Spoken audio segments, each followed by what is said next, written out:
with just about an hour done on today's games. Only 2 hours left. Position on the leaderboard has to be perfect. Giannis and Flixie, last week they placed 192 place. That gives them 100 series points for week 1. Currently they're position 6. That's a great spot, and they have their upper semi secured. If the tournament ended now, they could still fall down. So for Janice and Flixie, it's just about maintaining that position on the leaderboard and consistency throughout the next 2 hours. Quick refresh for the people joining in. This is the last chance to qualify to those semifinals. It's the second qualifier now. Top 50 on the series leaderboard will qualify to the upper bracket of the semifinals and the lower 200 in the lower bracket. So this is the last chance, the last couple hours here for these players to make their final debut and try and secure that qualification to get them just that much closer to grand finals. Howley and his duo partner right below the floating island. So far, just kind of making use of the rifts, I believe, waiting for the zone to close and then continue their rotation. Yeah, for them, you got to imagine they're boxed up right on the rift as well, or at least nearby, where they can make an easy rotation forward. But as soon as they peek out, go towards the right side, you see them become a focus of a team that's just trying to gatekeep them out. Shmoky and Wheat, they always find themselves, or at least halfway through the game at this point, a good spot in towards zone. They consistently make these great rotations, and then they always have damage when it comes to that storm surge. So for them, they playing a really good game out so far up to this point, and a really good day of games, and they're hiding all the grapple blades underneath that rock. They don't want to give free loot to anybody else. That's really thinking outside of the box and denying resources from your opponents. Good way to get the job done. 3 elims for Wheat Shimoki as they continue farming up as the rotations come through. Scram. Where's your duo partner? Scram still up and healthy, looking good.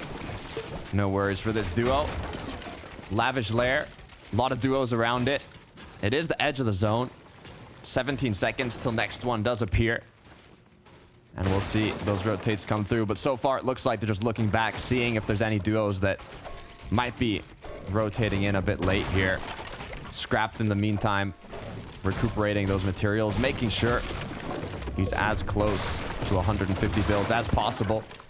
A lot of these tropical outfits we've been seeing here, Jacob. Yeah, a fan favorite recently in the competitions. It's definitely one of my favorites. This one and the Big Chicken. There's probably my 2 favorites right now. You know, getting eliminated by one of those has to kind of cause a little bit of frustration here and there, but that's usually the fun part about it, is Debule and Pixel. Literally slap in the center of the zone. So they're gonna have to make the decision. Do they hold their position here, let other teams rotate around them? Do they move deeper into the zone when it does open up? They have so much flexibility, and then you add on the fact that their material count, they have an insane amount of materials, so they can literally do anything that they want.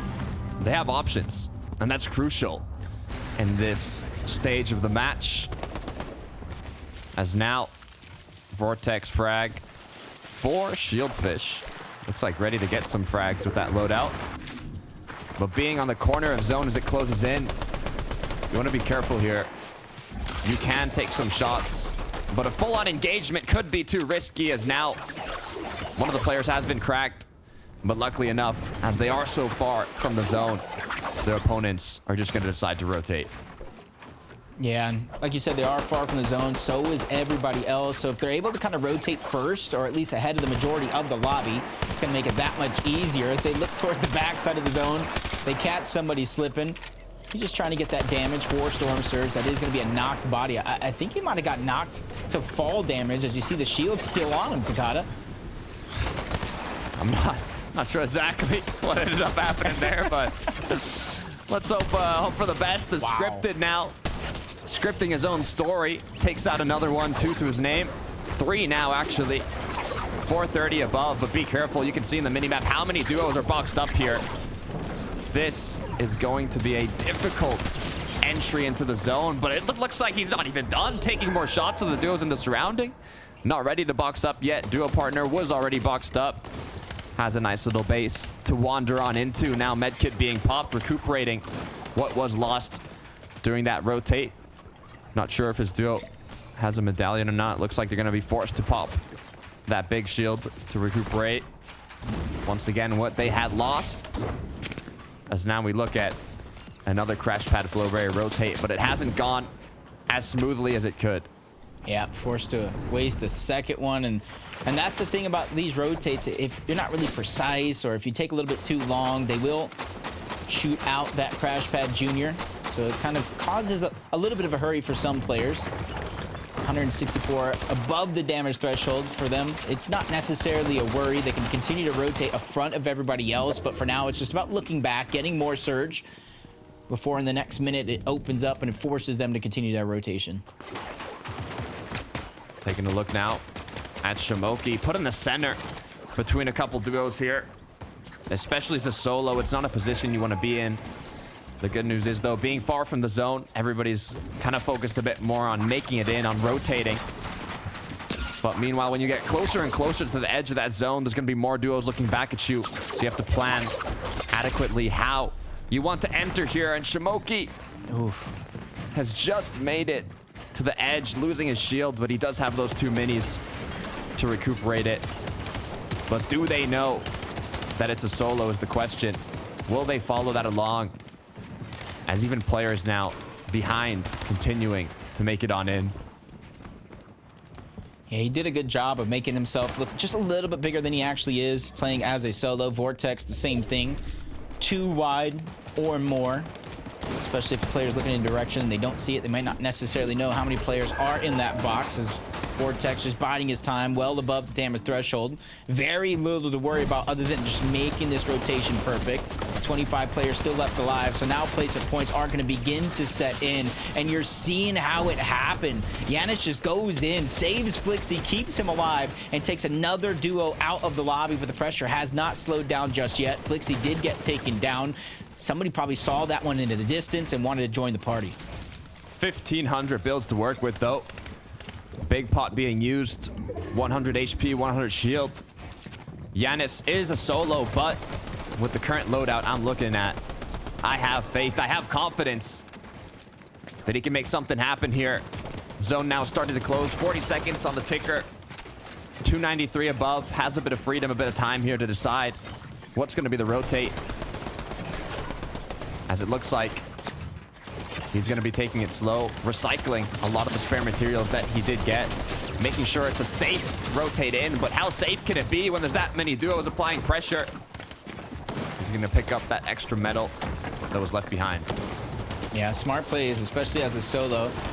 Just extend outward, even go up a few layers along the way, and then turn back when you become a focus, so they probably think you left, even though not really. High ground, maybe too early. Robin and Dax are going to be the one that claim it for now. A couple teams, that mid layer, probably looking for that opportunity to take it away. Pixel and Debule, 2 eliminations so far. They're faring very, very well, especially considering they're currently positioned at the front side of the zone. We'll see where this zone does pull. 10 seconds. Looks like it's going to pull south, west. Is that where our high ground team was positioned? It might just be. Looks like they were a bit fortunate here, and they might just be able to maintain it. As you can see, zone is pulling back towards their side, building even higher up.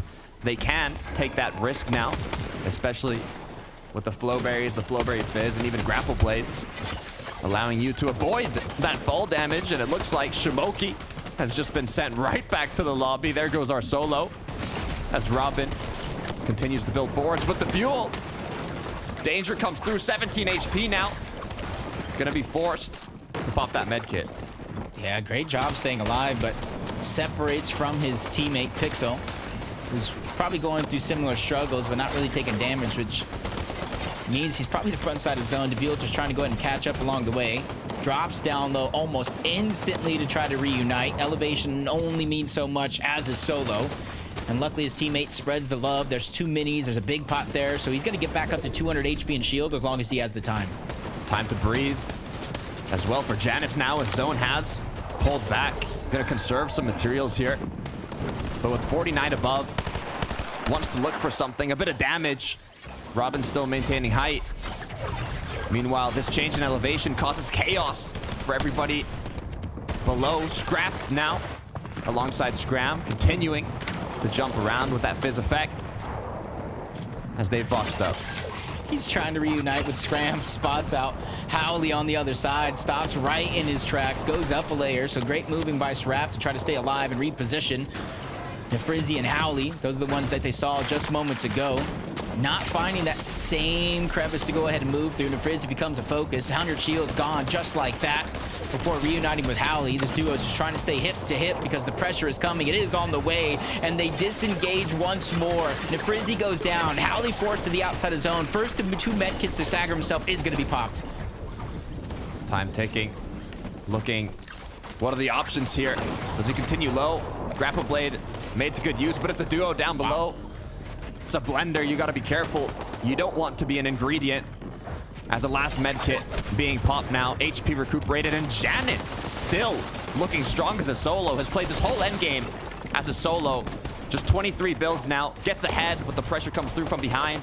Still 2 med kits. Might have to take a step back here and play inside the zone as now med kits popped. Howley was about to make it back in. Gets deleted though. Back to the lobby as Janus now picks up 1. That's a refresh. Huge impact. Yeah, at this stage of the game, this is where points are really going to start to rack up. Top 10 gets you about half the points so far. Inside of the top 10, that's when it begins to come easy. As Janus is trying to break through, give himself some space to work with. That's the last med kit is going to be popped. You can see him eyeing the high ground, figure out where these players are at, because this is going to be a sneaky play from Janus if he's trying to make his way back in. Goes forward, doesn't grab height just yet. He wants to stay away from everybody else. And at second height right now, Takada, I think he's done just that. Second height as a solo. Janus is feeling confident here, as he does have to be careful, as now he realizes he has to make a bit of a change. Doing it so well, as now though the materials have ran out. Looking to recycle other ones. Finds a duo, takes the first shot. It's not enough though. Janus down, Scram are going to be the ones to take the E-Live. Yeah, nice find in terms of the materials to keep themselves moving forward. They know there's a team above them. They know there's a few below as well. Top 6, everybody still left in the game is a complete and full duo. Nxthan trying to drop down. Nice shot. CZB there to follow up, and they get a full-on wipe. Couple more players getting taken down. Top 5 position on the leaderboard is up for grabs.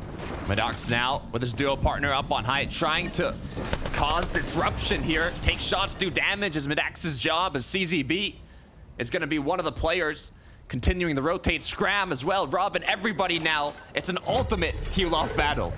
Yeah, it even looks like Scram using his last med kit. Top 3, basically a solo FNCS here to end this game out. And with Scram finishing off the med kit, it's now or never. You got to be able to fight it out, and he doesn't even get an opportunity. CZB, with more than enough med kits and fighting for that chance, takes the game and moves up the leaderboard. Nxthan, CZB securing the victory royale from the heal-off. Meanwhile, Robin and his duo partner held tight throughout the whole end game, not contested a single time, but were unable to secure the heal-off in those last moments and ended up going down in the top 3. Yeah, so far we're seeing a mixture of both heal-offs and players fighting to stop the heal-off in this FNCS so far. And it just goes to show that that's how different some of these games are. There's a lot of chaos towards the low ground, but it's the consistency that matters most to be able to pull through. With another game done and dusted, we need help from our analyst desk to break down some of this chaos.